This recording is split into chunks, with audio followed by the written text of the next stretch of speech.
Bonjour, bonsoir chers compatriotes, vous êtes bien branchés sur www.tchangou.com, la web TV, la culture de l'excellence, Télé Tchangou tout simplement. Je suis Fabien Dvar, Kouswanika, Wabuka Kabakata, Kapungwa Mdedi, Miamia Kongu, Ngunga, Kuputu. Alors, je reçois aujourd'hui pour vous le docteur Jean-Jacques Mbungani. Il est donc représentant, que dis-je, secrétaire national aux relations extérieures du MLC, le parti cher à Jean-Pierre Bemba Gombo, médecin également de son état. Mais ici, il ne s'agit pas de médecine. En tout cas, nous allons parler essentiellement de politique. Alors, docteur, bonjour. Bonjour, Fabien. Alors, à la une, disons, en ce qui concerne le MLC, c'est bien entendu le procès Jean-Pierre Bemba Gombo, encore à la barre. Après le verdict dans l'affaire principale, nous allons en parler, il a été condamné, et puis le procureur a requis 25 ans minimum de servitude pénale. Là, il est encore à la barre pour l'affaire des subornations de témoins. Est-ce que vous êtes encore confiant ou bien vous restez ébranlé par ce qui s'est passé dans l'affaire principale? Confiant, Fabien, je dirais d'emblée que oui. D'abord, j'aimerais, au nom du Mouvement de libération du Congo, remercier Télé Tchangou pour l'invitation de ce jour, parce que c'est important de donner la voix à des acteurs politiques pour s'exprimer. Parce que les nombreux auditeurs et téléspectateurs de Télé Tchangou, qu'est-ce qu'ils veulent finalement? C'est de savoir l'information à la source, qu'est-ce que nous pensons, qu'est-ce que nous voulons. Voilà, cet exercice que nous allons nous y atteler à deux permettra aux Congolais de connaître réellement la vérité. Effectivement, au niveau du MLC, nous sommes très confiants, parce que Jean-Pierre Bemba, sa culpabilité a été retenue le 21 mars de cette année à La Haye, tel que vous avez tous suivi, lors d'une décision de la CPI, mais très vite, l'intention de l'appel a été introduite, mais j'aimerais d'emblée dire que vraiment apaisantir les Congolais. Les gens s'affolent par rapport au nombre d'années qui sont citées dans la presse. Le bureau du procureur, c'est son droit, a demandé au juge un minimum de 25 années de prison pour Jean-Pierre Bemba. Mais vous avez suivi de l'autre côté le conseil de Jean-Pierre Bemba, représenté par Maître Peter Han, qui a demandé avec démonstration au niveau des juges pour que Jean-Pierre Bemba ait une peine raisonnable, c'est-à-dire une peine qui est la même des années qu'il vient de passer en prison, c'est-à-dire 8 ans de détention préventive. Mais docteur, l'expérience a démontré que la Cour n'écoute pas la défense.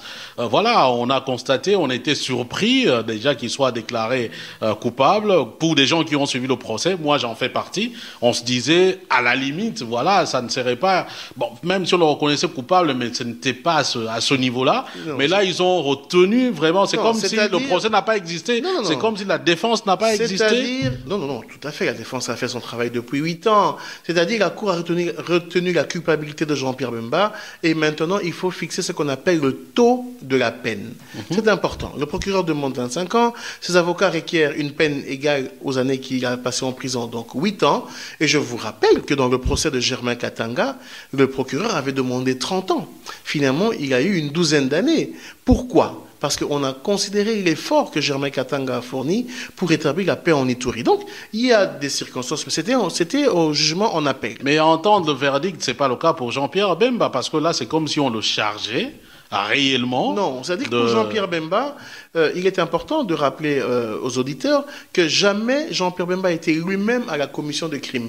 On le sanctionne pour n'avoir pas pris suffisamment tôt et de rappeler les troupes en RCA qui commettaient des exactions d'octobre 2002 à mars 2003. Mais maintenant, malgré qu'on a retenu ça, on met ça à sa responsabilité, il faudrait quand même prendre tout ce qui a été dit par l'équipe de la défense. Jean-Pierre Bemba ne devrait pas passer autant d'années. Nous espérons que les juges considéreront ce qu'on appelle la jurisprudence du TPI Yougoslavie, parce que pour des faits similaires, c'est-à-dire des charges similaires à celles qu'on reproche à Jean-Pierre Bemba, on a vu que la TPI, le tribunal pénal international pour Yougoslavie, a rendu des peines allant entre 8 à 10 ans. Et si on considère l'effort que Jean-Pierre Bemba a fait pour rétablir la paix dans l'ancienne province de l'Équateur et a fourni plus de 20 000 hommes dans l'armée nationale congolaise, donc c'est une contribution pour la paix. Nous espérons que tous ces efforts seront considérés par les juges pour une réduction de peine. Et à votre avis, quelle pourrait être l'incidence de la seconde affaire dans l'affaire principale en ce qui concerne... Voilà, donc oui, très bien, M. Fabien. La deuxième affaire, dite de subornation de témoins, c'est une deuxième affaire qu'on reproche à Jean-Pierre Bemba et à 4 co-accusés d'avoir dont son avocat principal. Dont Maître Aimé Kilolo, avocat principal de l'époque, Fidek Babala, un de ses proches collaborateurs, Jean-Jacques Mangenda, avocat dans le premier dossier, effectivement, et un témoin dénommé Narcisse Arido. On leur reproche d'avoir fait obstruction au bon déroulement de l'administration de la CPI, c'est-à-dire d'avoir suborné, d'avoir proposé de l'argent à des témoins. C'est que eux récusent avec force. D'ailleurs, cette semaine, il y a eu les plaidoiries finales. Donc le 31 mai et le 1er juin, les avocats des 5 inculpés se sont présentés pour dire non par rapport à ces accusations. Nous espérons qu'on aura une bonne suite. Le 31 mai, Maître Aimé Kilolo s'est défendu lui-même. Il a clamé son innocence. Il a prouvé que les fonds qu'il a gérés étaient des fonds destinés simplement au déplacement des témoins, au logement des témoins. Il était nullement question de suborner qui que ce soit. Fidek Babala également a pris la parole le 1er juin. Il a démontré à la cour, d'abord, il a rappelé les conditions exécrables de son arrestation. Il a été arrêté manu militari un peu avant 5 heures du matin dans des conditions inacceptables, sans connaissance de son mandat d'arrêt. Ce n'est que le lendemain, il a été brutalisé, torse nu, menotté, qu'il apprendrait qu'il avait un mandat d'arrêt de la CPI.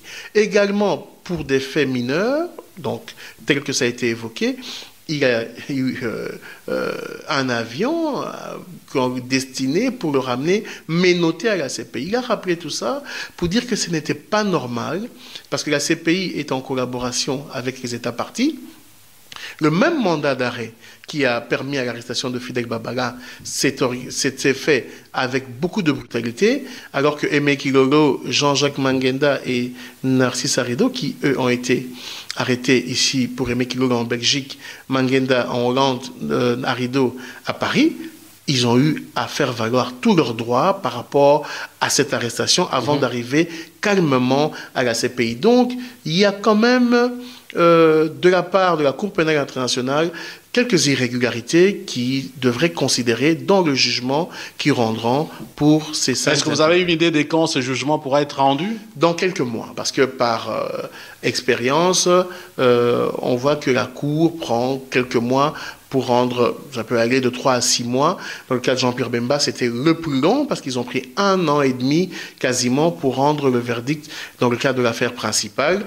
Nous espérons que cette fois-ci, la Cour fera un effort pour rendre un avis assez rapidement. Et en ce qui concerne la fixation de la peine, vous avez une échéance La fixation de la peine, ça va aller plus vite. La jurisprudence de Germain Katanga et de Thomas Lubanga donne 2-3 semaines.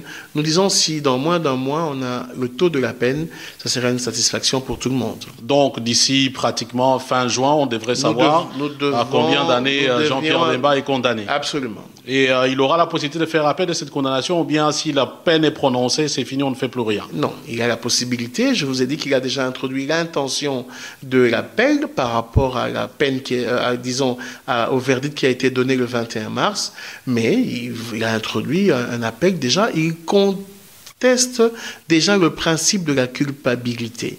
Il est obligé, parce qu'on avait un mois pour faire appel dès lors que le verdict est tombé. Parce que si on ne fait pas appel dans le mois, il y a ce qu'on appelle le principe de la chose jugée, c'est moulé, on ne sait plus revenir en arrière, donc l'appel a déjà été introduit. Le principe de l'appel, maintenant, le fond sera discuté, parce que dès lors que Jean-Pierre Bemba et ses avocats ont introduit l'appel, la CPI a désigné 5 juges, qui sont des juges beaucoup plus outillés, qui vont prendre l'affaire, qui vont étudier le dossier, et dans les mois à venir, les parties seront convoquées pour être entendu. Mais ça, c'est encore une autre affaire. Je vous rappelle que je suis avec Dr Jean-Jacques Mbungani. Il est donc le secrétaire chargé de relations extérieures du MLC. MLC, un parti qui fait partie de l'opposition congolaise, qui était également partie prenante en ce qui concerne la manifestation du 26 mai. Et là, apparemment, on a fait parler de, disons, c'est quelqu'un de chez vous, votre secrétaire général, qui est donc Madame Bazaïba, qui a fait parler d'elle avec sa fameuse blessure.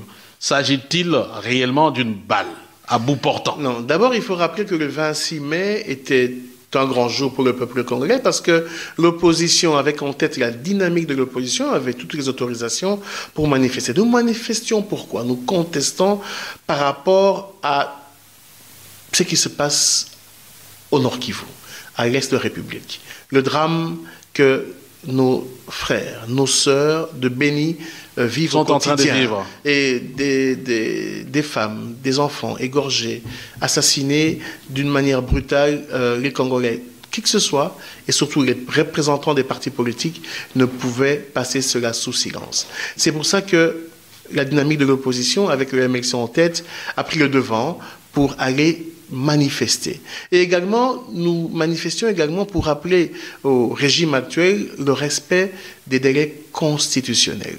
C'est lors d'une manifestation autorisée dont l'itinéraire était connu d'avance, parce que Mme Bazaïba a été heurtée dans l'itinéraire prévu par la police, que les forces de l'ordre se sont interposées. Et de manière arbitraire, il y a eu des bombes lacrymogènes qui ont été lancées et des balles réelles qui ont été tirées. Et nous avons vu notre secrétaire général, Mme Bazaïba, blessée par un éclat, par une balle. D'une balle. Moi, je dirais que ce sont les effets collatéraux d'une barbarie policière.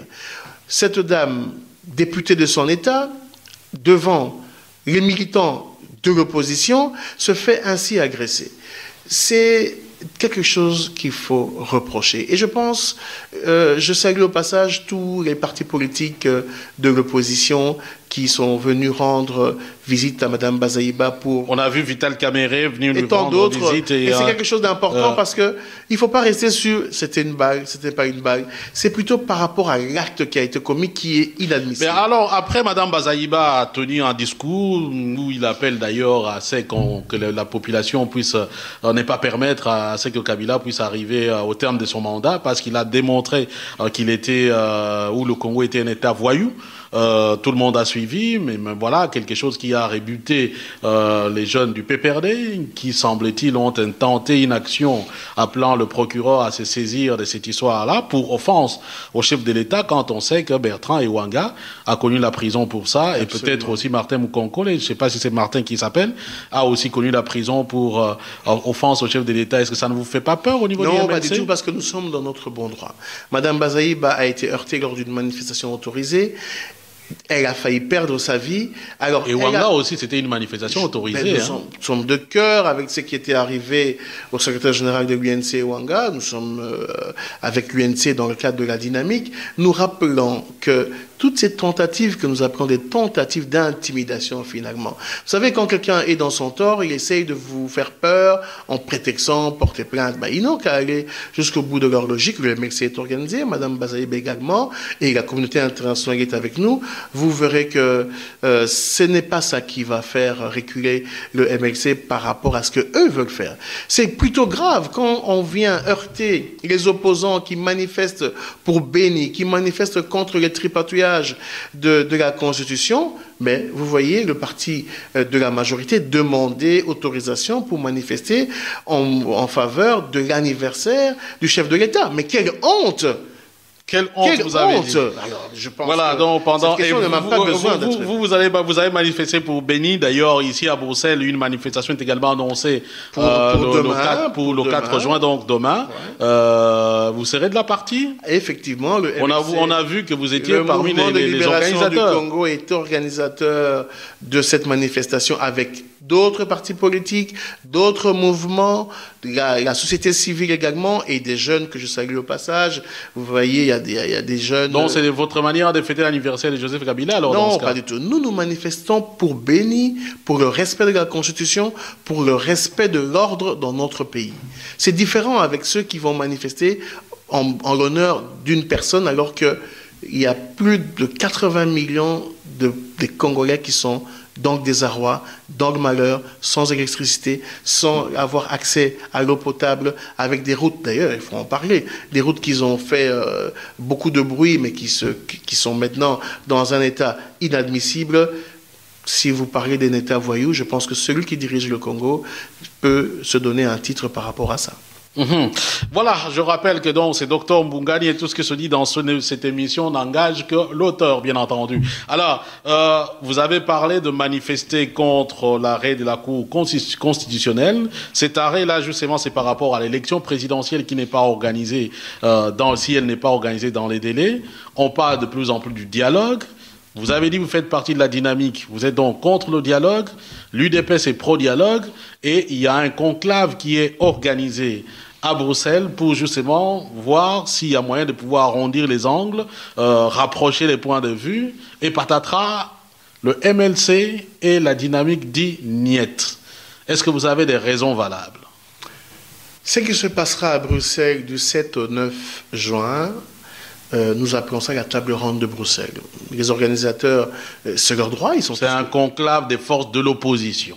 Ils ont le droit, on est tous Congolais, les forces politiques de notre nation ont le droit de se rencontrer si elles désirent se mettre en musique leur façon de voir les choses. La dynamique de l'opposition, depuis le début, a toujours dit que le dialogue avec Joseph Kabila, dans le timing de Joseph Kabila, avec le terme de référence de la majorité, ne nous intéressait pas. Ce dialogue est inopportun. En ce moment, nous revendiquons la tenue des élections dans les délais. Donc vous ne pourriez pas venir à Bruxelles, autour de Tshisekedi, parler de dialogue? Non, nous... Comme on le dit à Kinshasa, ça serait une façon de se dédire. La dynamique n'est pas partie prenante à ce conclave. Mais pourtant, on aurait souhaité vous retrouver avec les autres pour créer justement une unité afin de pouvoir lutter... Non, mais nous avons d'autres espaces de rencontre. Le G7, l'UDPS a beaucoup de contacts avec les partis de la dynamique. D'ailleurs, nous, le MLC, on a rencontré l'UDPS récemment, on a échangé. Ils sont même venus au siège du MLC. Vous avez vu que le 26 mars, les jeunes de l'UDPS sont venus manifester avec la dynamique. Nous avons justement, des contacts. Est-ce qu'avec les refus de la dynamique de venir à Bruxelles, vous ne pensez pas que vous avez créé là un précédent qui ferait que les autres ne viennent pas dans ce que vous organisez? Non, pas du tout. Parce que là, il s'agit de s'asseoir pour mettre en place une stratégie commune pour aller au dialogue, or que nous ne voulons pas aller au dialogue. Donc ça ne nous intéresse pas. Mais dans les mémos, comment dire, les anomalies qui ont été relevées par les gens de la dynamique, c'est comme si on a plus à insister sur l'opacité en ce qui concerne le financement de ces travaux. C'est aussi une raison pour laquelle... C'est une des raisons qu'on a évoquées simplement parce que quand on invite une centaine de personnes, la presse, il est tout à fait normal qu'on sache qui est l'organisateur. Jusqu'à présent, nous savons que c'est le président Étienne Tshisekedi qui a invité toutes ces personnes. Et vous pensez que Tshisekedi n'a pas les moyens de pouvoir inviter tout ce monde-là? Je pense que le débat ne se situe pas à ce niveau. Le débat, pour nous, c'est plutôt un débat par rapport au dialogue. La dynamique n'est pas partie prenante à un dialogue. S'asseoir à Bruxelles avec des amis pour mettre en place un arrangement par rapport au dialogue qu'on aurait avec Kabila ne nous intéresse pas. Mais comment voulez-vous qu'on vous croie? Parce que quand la dynamique fait son mémo, il dit ou elle dit que, ben voilà, entre autres raisons qui ont fait que la dynamique ne vienne pas, c'est que le cahier des charges n'est pas connu. Mais bien évidemment... Attendez, l'objet n'est pas connu. Voilà, donc maintenant vous parlez du dialogue, c'est-à-dire que l'objet était connu alors dans ce cas-là. Vous savez, l'invitation, mais il y a quand même les dessus de table. Nous sommes conscients que ceux qui veulent se rencontrer veulent mettre en place plusieurs stratégies. Effectivement, les élections, la transition, le dialogue, et tout ça, même pour aller en transition. Aujourd'hui, il y a une réalité, il y a l'opposition d'une part, il y a la majorité de l'autre côté. Donc il faut que eux, dans leur logique, ils doivent s'asseoir autour d'une table. Mais nous ne voulons pas donner l'occasion à Joseph Kabila d'avoir un glissement quasi constitutionnel.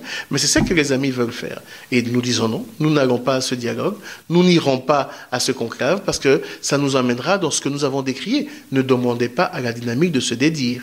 Et donc, finalement, si on vous comprend très bien, ça c'est peut-être du point de vue du MLC, vous n'êtes pas d'accord, par exemple, à l'idée des UDPS de Tshisekedi, président des transitions? Vous savez, on est un parti qui respecte les textes. Nous nous battons pour qu'il y ait les élections dans les délais, parce que c'est inscrit dans notre Constitution. Nous avons évoqué, je crois que la presse en a fait état, aujourd'hui, si en septembre 2016, les élections ne sont pas convoquées, qu'en novembre 2016, il n'y a pas élection, nous considérons qu'au-delà du 19 décembre 2016, Joseph Kabila n'a plus qualité d'engager notre pays, n'est plus le président en RDC. Et qui sera le président dans ce cas-là? Mais nous constaterons la vacance de pouvoir conformément aux articles de la Constitution à cet État. L'article 75. Mais là aussi, vous divergez avec l'UDPS. L'UDPS pense qu'il faut un compromis politique. L'article 75 est clair. Il y a vacance de pouvoir. La Constitution autorise en ce moment-là au président du Sénat d'assurer dans le prescrit de notre Constitution, d'assurer une transition de maximum 120 jours pour organiser des élections. C'est tout à fait clair. Mais les autres rétorquent que le président du Sénat, c'est un président illégitime, hors mandat. Donc, il n'est pas revêtu de tout le pouvoir. Non, il y a deux concepts dans notre pays qu'il faudrait bien comprendre. Il y a la légitimité et la légalité. On peut perdre la légitimité parce qu'on n'a plus été réélu ou il n'y a plus des élections, mais la continuité de l'État fait que ceux qui sont là continuent. D'ailleurs, les députés provinciaux, malgré qu'ils sont illégitimes, ils continuent à prester. Bon, c'est pas ce débat-là qui est le débat du jour. Nous voulons aller vite aux élections pour pouvoir régulariser tous ces retards électoraux qui existent dans Donc, à vous entendre parler, vous êtes plutôt pour le schéma, pour le schéma dans constitutionnel. Le respect constitutionnel. Donc, pas question de compromis politique, parce que, et puis comme Félix Tshisekedi dit, mettre la Constitution entre parenthèses. Non, vous savez, c'est facile de dire ça. Un compromis politique demande des dispositions transitoires. Alors que nous voulons que la Constitution de notre pays soit respectée. C'est pour ça que nous demandons la tenue des élections dans le délai. Si celui qui en a la responsabilité, parce que il y a aussi des articles de la Constitution qui disent que le chef de l'État est garant des institutions et de la bonne marche de toutes les institutions. S'il savait que la CENI n'était pas pourvue d'assez de moyens pour organiser les élections, lui, en qualité de chef d'État, aurait dû prendre des dispositions nécessaires, instruire le gouvernement de manière à ce qu'on a, par rapport à la loi de programmation, mettre de côté au minimum, comme c'était prévu, 250 millions par an. Nous n'aurons pas de problème. On aurait le milliard nécessaire pour organiser les élections. Aujourd'hui, ils ne peuvent pas vouloir entacher à l'opposition l'erreur qui est de la majorité. Eux-mêmes sont conséquents, ils n'ont pas voulu organiser les élections, mais nous allons avec eux jusqu'à ce qui veut dire, au 19 décembre, pas d'élection organisée, plus de Kabila à la tête de notre pays. Donc, nul ne pourra en tout cas se prévaloir de ses propres turpitudes. Voilà. Merci, monsieur Jean-Jacques Mbungani, d'avoir accepté notre invitation. Certainement que je vous aurai dans le cadre d'une autre émission. Nous courons vers une période certainement intense du point de vue politique. Voilà. Vous aurez certainement des choses à dire. Et nous sommes là. Merci également à vous tous, en tout cas, de nous avoir suivis. Je recevais donc pour vous, docteur Jean-Jacques Mbungani. Je rappelle qu'il est le secrétaire national chargé de relations extérieures au sein du MLC, parti cher à Jean-Pierre Bemba Gombo. Alors, je vous retrouve lors d'une prochaine émission en toute vérité. Et d'ici là, portez-vous très très bien. Peace and love, frères. Ainsi soit-il. Et ce qui est dit, est dit.